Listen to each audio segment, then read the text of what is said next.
കോടതിയിൽ ഒപ്പിട്ട് കൊടുത്തോ? പോലീസ് സ്റ്റേഷനിൽ ഒപ്പിട്ട് കൊടുത്തോ? ഞാനിവിടെ നോക്കിക്കോളാന്ന് പറഞ്ഞ് അതിലാണോ നിങ്ങൾക്ക് വിട്ടുതന്നത്?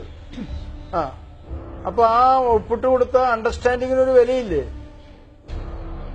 അപ്പൊ അവിടെ വാഗ്ദാന ലംഘനത്തിന് നിങ്ങൾ എന്താ ചെയ്യേണ്ടത്? ശ്യാമിന്റെ വാക്കുകളിൽ തന്നെ ശ്യാമിന്റെ ഉദ്ദേശം വ്യക്തമായി. ഇത് കുറച്ചു ദിവസം ഒരു രസത്തിന് അങ്ങനെ പോയി, അവിടെ പോയി ഇവിടെ പോയി വന്നു. തിരിച്ചു വന്നപ്പോ അമ്മയും എല്ലാവരും കൂടെ അയാളെ പറഞ്ഞ് മനസ്സിലാക്കി, ഇങ്ങനെ അതാണ് ഇതാണെന്ന് പറഞ്ഞു. അപ്പൊ ഇപ്പൊ ഈ കുട്ടി വേണ്ട. പോലീസ് സ്റ്റേഷനിൽ നിന്ന് എങ്ങനെയെങ്കിലും രക്ഷപ്പെടണം. അതെ, ആ ചെയ്ത തെറ്റുകൾക്കൊക്കെ അത് തെറ്റാണെന്ന് അവർ പറഞ്ഞു. നിന്റെ പേര് നടപടിയെടുക്കുമെന്ന് പറഞ്ഞു. അപ്പൊ ഞാൻ നോക്കിക്കോളാന്ന് പറഞ്ഞുകൊണ്ട് നിങ്ങളുടെ മനസാക്ഷിയെ വഞ്ചിച്ചുകൊണ്ട് നിങ്ങൾ അവിടെ വെച്ച് ഒപ്പിട്ട് കൊടുത്തുകൊണ്ടല്ലേ സത്യത്തിൽ ചെയ്തത്?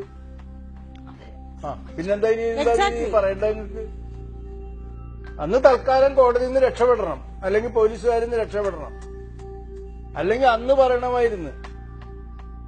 നിങ്ങൾ പറഞ്ഞല്ലോ ഊട്ടിയിൽ വെച്ച് തന്നെ പ്രശ്നങ്ങൾ ഉണ്ടായിരുന്നു. അങ്ങനെയാണെങ്കിൽ പോലീസ് സ്റ്റേഷനിൽ വെച്ച് അപ്പ പറയേണ്ടിയിരുന്നു. എന്ത് ശിക്ഷയും ഞാൻ അന്ന് സഹിക്കാൻ തയ്യാറാണെന്ന്. പോലീസ് സ്റ്റേഷനിൽ ഇവിടെ വെച്ച് ഭയങ്കര പ്രശ്നങ്ങളായിരുന്നു, എനിക്ക് ഈ കുട്ടിയുടെ കൂടെ ജീവിക്കാൻ പറ്റില്ല എന്ന് നിങ്ങൾ എന്തുകൊണ്ട് അന്ന് പോലീസ് സ്റ്റേഷനിൽ പറഞ്ഞില്ല? നിങ്ങൾ പറയുന്ന വാക്കുകളിൽ തന്നെ ഊട്ടിയിൽ തന്നെ പ്രശ്നം തുടങ്ങിയെന്ന് പറയും. ഇതൊക്കെ ഇതിന് ശേഷം എന്തിനാ ഇങ്ങനെ ചെയ്യാൻ ചോദിച്ചു എന്ന് പറഞ്ഞു. ഊട്ടിയിൽ വെച്ച് മതിയായി. അതാണ് ഇത് സത്യം, അതാ ഉണ്ടായിട്ടുള്ളത്. പുതുമ നഷ്ടപ്പെട്ട് കഴിഞ്ഞപ്പോൾ ഇനി അടുത്ത ചോയ്സ് ആകാം. മാത്രമല്ല, ആ 5 മാസമായില്ലേ ഇപ്പൊ ഇവിടെ വന്നിട്ട് വീട്ടുകാരെല്ലാവരും കൂടെ ചേർന്ന് നല്ലോണം പറഞ്ഞ് മനസ്സിലാക്കി തന്നിട്ടുണ്ടാവും. ശ്യാം മോഹൻ ശരിക്കും മനസാക്ഷിയോട് ഒന്ന് സ്വയം ഒന്ന് ചോദിച്ചു നോക്ക്, ഈ ചെയ്യുന്നതൊക്കെ ശരിയാണോ? ഞാൻ നല്ലോണം ആലോചിച്ചു. ഇപ്പൊ ഈ കുട്ടിയെ ഇങ്ങനെ ഒരു അവസ്ഥയിൽ ഉപേക്ഷിച്ചിട്ട് എന്ത് ചെയ്യാൻ ഉദ്ദേശിക്കുന്നത്? അടുത്ത വർഷം വേറെ കല്യാണം കഴിക്കാമെന്നോ? പിന്നെന്താണ്? അപ്പൊ ഇനി ഈ ജീവിതത്തിൽ കല്യാണമേ വേണ്ട, ഈ ഒരു പരീക്ഷണത്തോടു കൂടി മതിയായി. ചെലവിന് കൊടുക്കാം. ഡ്രസ് കാര്യങ്ങളുമാണെങ്കിൽ ഒക്കെ ഞാൻ ചെയ്യാം. ചെലവിന് കൊടുത്തോ? സമ്മതമാണെന്ന് ചോദിക്കട്ടെ. ചെലവിന് കൊടുക്കാൻ ജയിലിൽ കടത്താനും വേണ്ടില്ല, സഹിക്കാൻ വയ്യ. ഏതായാലും സിന്ധു ഇതിലൊരു വലിയൊരു പാർട്ടാണ്. കാരണം സിന്ധു ആണല്ലോ ആദ്യം നമ്മളുടെ അടുത്തേക്ക് വന്നത്. സിന്ധുവിനെ വിളിക്കാം. സിന്ധു വരും.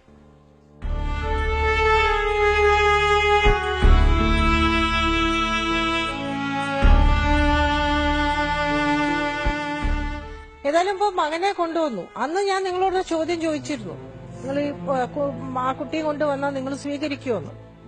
അപ്പൊ നിങ്ങൾ പറഞ്ഞ പിന്നെ അത് വരുമ്പോ ആലോചിക്കാം. ഇപ്പൊ എന്തു പറയണു? നിങ്ങളുടെ കൂടെ, നിങ്ങളുടെ മകന്റെ കൂടെ 1 വർഷം ഭാര്യയായി ജീവിച്ച ഒരു പെൺകുട്ടി. അത് നിങ്ങളുടെ മകൻ പറഞ്ഞിട്ടാണ് ഈ കുട്ടി ഇറങ്ങിപ്പോയിരിക്കുന്നത് വീട്ടിൽ നിന്ന്. ആ കുട്ടി അച്ഛനെയും അമ്മയും എതിർത്തു പോയത് തെറ്റന്നെയാണ്, അത് ഞാൻ ഇല്ലാന്ന് പറയുന്നില്ല. പക്ഷെ അതേപോലത്തെ തുല്യമായിട്ടുള്ള തെറ്റ്, ഞാൻ പറയുകയാണെങ്കിൽ തുല്യം കൂടെയല്ല, കുറച്ച് കൂടുതൽ തെറ്റാണ് നിങ്ങളുടെ മകൻ ചെയ്തത്. കാരണം ഇതുപോലെയാണ് എല്ലാം അറിഞ്ഞ്, എല്ലാ കാര്യങ്ങളും അറിയാതെയല്ല ഒരു പെൺകുട്ടീനെ വീട്ടിൽ നിന്ന് കൊണ്ടുപോയിരിക്കുന്നത്. അത് ആണൊരുത്തൻ അത്രയും ചുമതലയെടുത്ത് കൂട്ടിക്കൊണ്ടുപോയതാണ്. അപ്പൊ അങ്ങനെ ഉള്ളപ്പോൾ ആ മകൻ തിരിച്ച് ആ കുട്ടീനെ കൊണ്ടുവരുമ്പോൾ, ഒന്നില്ലെങ്കിൽ ഇപ്പൊ ഇതുപോലെയാണ് ഒരു കേസ് എന്റെ മുമ്പിൽ വരികയാണെങ്കിൽ ഞാൻ ഒറ്റ കാര്യം, 2 ചോയ്സാണ് ഒരു അമ്മയ്ക്കുള്ളത്. ഒന്ന്, ആ മകളെ സ്വീകരിക്കുക, മരുമകളെ. മകന്റെ കൂടെ പുറത്ത ഒരു പെൺകുട്ടിയാണ്, 1 കൊല്ലം. നിങ്ങൾക്കും 2 പെൺകുട്ടികളുള്ളതാണ്, നിങ്ങളും ഒരു സ്ത്രീയാണ്. ഒരു പെൺകുട്ടിയുടെ മാനസികാവസ്ഥ നന്നായിട്ട് അറിയാവുന്ന ഒരാളാണ് നിങ്ങൾ. നിങ്ങളുടെ 2 പെൺകുട്ടികളുടെ ജീവിതം കൂടെ ആലോചിച്ച് നോക്കണം. ഇതുപോലൊരു സംഭവം നിങ്ങളുടെ പെൺകുട്ടികൾക്ക് ഉണ്ടായാലോ എന്നുള്ളത്. അപ്പൊ അങ്ങനെയുള്ള സമയത്ത് ഒന്നില്ലെങ്കിൽ ആ കുട്ടിയെ സ്വീകരിക്കണം, ഇല്ലേ നിങ്ങളുടെ മകനെ പോലും നിങ്ങൾ തള്ളി പറയണം. കാരണം നിങ്ങളുടെ മകനാണ് തെറ്റ് ചെയ്തിരിക്കുന്നത്, ഒരു പെൺകുട്ടിയെ ഇറക്കിക്കൊണ്ടുപോയിട്ട് ആ കുട്ടിയുടെ ജീവിതം വഴിയാധാരാക്കിയിരിക്കുന്നത്. ഒരു അമ്മ എന്നുള്ളതെങ്കിൽ നിങ്ങളുടെ മുമ്പിൽ ശരിക്കും പറയണമെങ്കിൽ ഈ 2 ചോയ്സേ ഉള്ളൂ. ഇതിലേതാ നിങ്ങൾ സ്വീകരിക്കുന്നത്?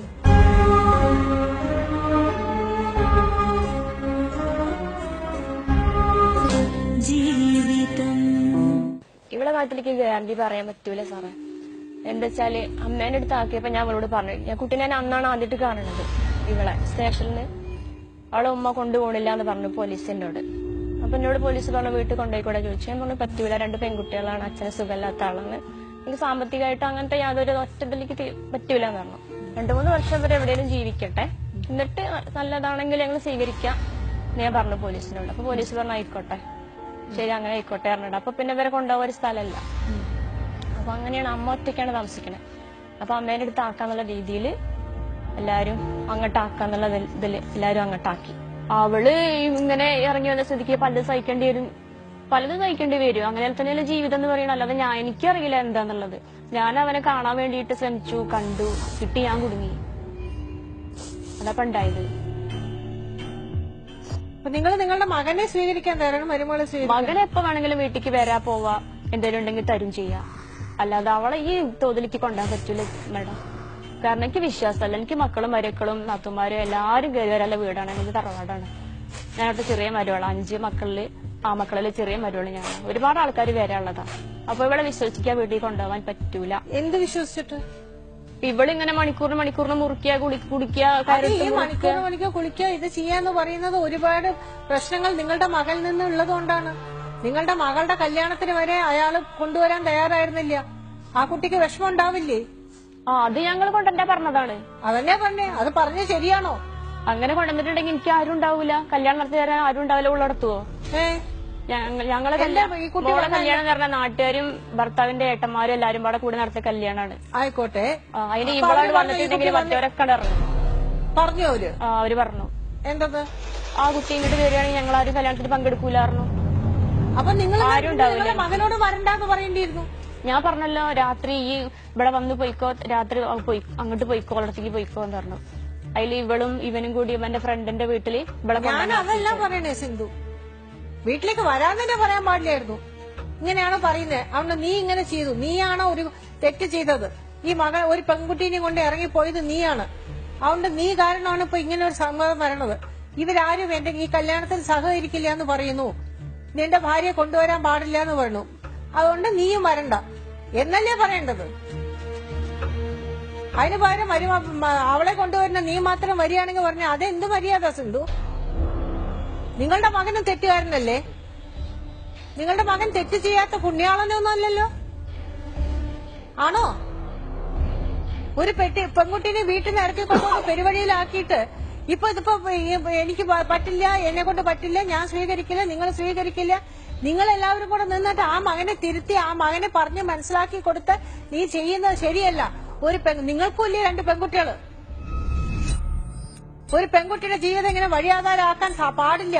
അത് നിങ്ങൾ നല്ലതല്ലേ മകന് പറഞ്ഞു കൊടുക്കുന്നതിന് പകരം. അതുകൊണ്ട് എന്റെ മേഡം അവരെ 2 വാടക വീട്ടിൽ ഞങ്ങളെ മുന്നിൽ തന്നെ ആക്കിയത്. അവര് ജീവിച്ചോട്ടെ വിചാരിച്ചിട്ട് ഒന്നുമില്ലേന്നോ. അവളെ ജീവിക്കും സിന്ധു? നിങ്ങളുടെ മാനസികാവസ്ഥ എങ്ങനെയല്ലേ? പിന്നെ എങ്ങനെ അവര് ജീവിക്കും? എനിക്ക് 2 കൂടെ വീട്ടിലേക്ക് സ്വീകരിക്കാൻ പറ്റൂല. ഞാൻ സ്വീകരിച്ചിട്ടുണ്ടെങ്കിൽ ആരും ഇല്ലാതെയാവുക്കി. ഇവള് 3 മാസം കൂടുമ്പോ 4 മാസം കൂടുമ്പോ ഓരോ ഇവിടെ മുറിക്കുക, ഇവിടെ ഞാൻ ചെല്ലപ്പെട്ട് ഒരു വര ഇവിടെ. അത് കണ്ടു ഞാൻ. അതൊക്കെ കാരണം നിങ്ങളുടെ മകൻ തന്നെയല്ലേ? അത് നിങ്ങൾക്ക് ഒഴിവാക്കാൻ പറ്റുമോ ആ മകനെ? അതുപോലെ 2 സഹിച്ച പോലെ എവിടെയും ജീവിച്ചോട്ടെ. അത് സഹിച്ച് ജീവിക്കും. അല്ലെങ്കിൽ ഓനോളെന്താ പറയണെന്ന് വെച്ചാൽ അതുപോലെ ആവും. അല്ലാതെ എനിക്ക് സ്വീകരിച്ചുകൊണ്ട് എനിക്ക് വിശ്വാസമല്ല, എനിക്ക് പേടിയാണ്. കാരണം ഇങ്ങനത്തെ ഒരു പെൺകുട്ടീനെ വീട്ടില് ഇതാക്കി നിർത്താക്കി ധൈര്യമില്ല. എനിക്ക് എന്റെ സമ്മതം മാത്രം പോരാ. നിങ്ങളിപ്പോ ഈ പെൺകുട്ടീനെ ഒഴിവാക്കി നിങ്ങളുടെ മകനെ കൊണ്ടുപോയി 4-5 കൊല്ലം കഴിഞ്ഞ് ഒരു പെൺകുട്ടീനെ കല്യാണം കഴിച്ചിട്ട് ആ കുട്ടി ഇതുപോലെ പെരുമാറാൻ തുടങ്ങി നിങ്ങൾ എന്ത് ചെയ്യും? ഇതുപോലെ ഒഴിവാക്കുവോ? പ്രശ്നങ്ങൾ ആ ജീവിതത്തിൽ വരുമ്പോ നിങ്ങൾ ആ കുട്ടീനെ ഒഴിവാക്കുവോ? അതുപോലെയല്ല മേഡം. ഏതുപോലെ അല്ല? അതുപോലെ അപ്പൊ നമുക്ക് ആരെങ്കിലും ഉണ്ടാവും. ഇതിപ്പോ മാത്രമേ ഉള്ളൂ. അത് നിങ്ങൾക്ക് നിങ്ങൾ മാത്രമേ ഉള്ളൂ. പക്ഷെ നിങ്ങളുടെ മകൻ ചെയ്ത തെറ്റിന് നിങ്ങൾ എന്ത് പറയുന്നു? ഇവരെ 2 കൊണ്ടെടുക്കപ്പോ ഞാൻ മാത്രമേ ഉള്ളൂ. അതിപ്പോ എന്ത് ചെയ്യാൻ പറ്റും? നിങ്ങൾ പെറ്റുപോയി നിങ്ങളുടെ മകനെ. നിങ്ങളുടെ മകൻ ചെയ്ത തെറ്റിന് നിങ്ങൾ അനുഭവിക്കാതിരിക്കാൻ പറ്റുമോ? എല്ലാ അമ്മമാരുടെയും ഗതികേട് അത് തന്നെയാ, മക്കള് ചെയ്യുന്ന തെറ്റ് അനുഭവിക്കുക എന്നുള്ളതാ. ഇപ്പൊ നിങ്ങൾക്ക് ഇപ്പൊ നിങ്ങളുടെ മുമ്പിലുള്ളത് എന്താണ്? കുടുംബക്കാര് വേണോ മകൻ വേണോ എന്നുള്ളതാണ് അല്ലേ? നിങ്ങൾ ആരെയാണ് തെരഞ്ഞെടുക്കാൻ പോണത്? മകനാണെങ്കിൽ മകന്റെ കൂടെ ഭാര്യനെയും തെരഞ്ഞെടുക്കാനുള്ള തന്റെ ഇടം കാണിക്കണം നിങ്ങൾ. കാരണം നിങ്ങളുടെ മകൻ കാരണം ഇറങ്ങി വന്ന് വഴിയാതാരായ ഒരു പെൺകുട്ടിയാ അത്. അതിന്റെ ശാപം നിങ്ങളുടെ കുടുംബം മുഴുവനും ഏറ്റെടുക്കേണ്ടി വരും. നിങ്ങൾക്ക് 2 പെൺകുട്ടികളുള്ളതാ. ഇതുപോലെ ഒഴിവാക്കി കൊണ്ടുവന്ന് ആ ഭർത്താവ് കൊണ്ടുവന്ന് നിങ്ങളുടെ മകളെ ആക്കിയല്ലോ. ഒരു പെൺകുട്ടിയുടെ കണ്ണീരിന് നിങ്ങൾ വില പറയേണ്ടി വരും സിന്ധു. ഇവിടേക്ക് നിങ്ങൾ കൂട്ടിക്കൊണ്ടുവന്നതിന്റെ ഉദ്ദേശം എന്താ? ഉദ്ദേശം എന്താ ഇവളിങ്ങനെ ചെയ്തിട്ട് ഒഴിവാക്കാൻ. എന്ത് ചെയ്തിട്ട്? ഇങ്ങനെ കൈ മുറിച്ചത്. കൈ മുറിച്ചതിന് ഇവിടെ വിട്ടിട്ട് പോവാന്നോ? പറയൂ ശ്യാം പോഹാൻ. വിട്ടിട്ട് പോകാം.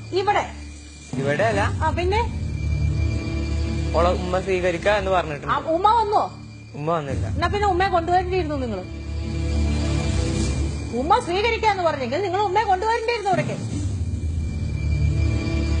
ആ കുട്ടി ഇവിടെ വെച്ചിട്ട് ഒഴിവാക്കി പോയി ആ കുട്ടി എന്ത് ചെയ്യും? ഞങ്ങൾക്ക് ആർക്കെങ്കിലും വീട്ടിൽ കൊണ്ടുപോകാൻ പറ്റുമോ? നിങ്ങളുടെ ഭാര്യയല്ലേ? സിന്ധുവിന് മനസ്സിലാവുന്നുണ്ടോ? 21 വയസ്സായിട്ടുള്ള മകൻ യാതൊരു പക്വത ഇല്ലാത്ത വർത്തമാനായി പറയുന്നത്. ഇങ്ങനെയാണോ? അമ്മമ്മേന്റെ വീട്ടിൽ നിന്ന് ഇവിടെ ഇങ്ങനെ 2 വര വരച്ചിട്ട് ഞാൻ നാട്ടിലോടൊക്കെ ചോദിച്ചു ഞാൻ എന്താ ചെയ്യേണ്ടത് ചോദിച്ചു. എല്ലാരും പറഞ്ഞു ഈ കുടുങ്ങും, അമ്മമ്മയും കുടുങ്ങും, സ്റ്റേഷനിലേക്ക് കൊണ്ടുപോയിക്കോ പറഞ്ഞു. സ്റ്റേഷനിലേക്ക് വിളിച്ചിട്ട് ഇവള് വന്നില്ല, അവളെ അപ്പുറത്തെ വീട്ടിൽ പോയിരിക്കുന്നു. അപ്പുറത്തെ വീട്ടിൽ പറഞ്ഞു പോയിക്കോ, ഇവിടെ ഇരിക്കണ്ട, സ്റ്റേഷനിൽ പോയിക്കോ. അവിടെ ഒരുപാട് ആൾക്കാർ കൂടി സ്റ്റേഷനിലേക്ക് ഞങ്ങളെ പറഞ്ഞയച്ചു. അവിടെ സ്റ്റേഷനിൽ പോയിട്ട് അവിടുന്ന് ഒരുപാട് ആൾക്കാർ ഇവളണ്ടാളി ഉപദേശിച്ചു ഇങ്ങനെ കാട്ടണ ശരിയല്ല. എന്തായാലും വന്നില്ലേ, ഒരു പാഠം പഠിച്ചു. അത് ഈ കുട്ടി അറിയേണ്ടതാണ്. എന്താണ് ഈ കുട്ടി ഇങ്ങനെ ചെയ്യണത്? പറഞ്ഞാലാണെങ്കിൽ ഒന്നും കേൾക്കൂല. ഞാൻ പണി കഴിഞ്ഞ് എന്താ അതൊക്കെ ശരി തന്നെയാണ് ശ്യാമോഹൻ. പറഞ്ഞാൽ കേൾക്കില്ലായിരിക്കും, ഒക്കെ ചെയ്യാം എന്ന് വെച്ചിട്ട് നിങ്ങൾ ഇനി കല്യാണം കഴിക്കുന്ന പെൺകുട്ടി ഇതൊന്നും ചെയ്യില്ല എന്ന് എന്താ ഉറപ്പ്? ഞാൻ കല്യാണം കഴിക്കണില്ല. ഇല്ല, അത്രേ ഉള്ളൂ. ഒരു കല്യാണം കഴിഞ്ഞാണല്ലോ, ഇതിനിപ്പോ ഒന്നും ഓർത്തിയില്ല വേറെ കല്യാണം കഴിക്കാൻ. അപ്പൊ വാടകയിലാക്കിയപ്പോ പറഞ്ഞു 2 മര്യാദക്ക് കഴിഞ്ഞോളി, ഉള്ളത് തിന്നും കുടിച്ചു ഇരുന്നോളി, ചട്ടിയും കലവും കുറച്ചൊക്കെ ഉണ്ടായിരുന്നു അവളടുത്ത്. ഊട്ടിന്നുള്ളത് കുടുക്കി അവരോട് തൂക്കാത്രോ കോപ്പയൊക്കെ ബാക്കിയൊക്കെ അവരോട് കൊടുത്തയച്ചു.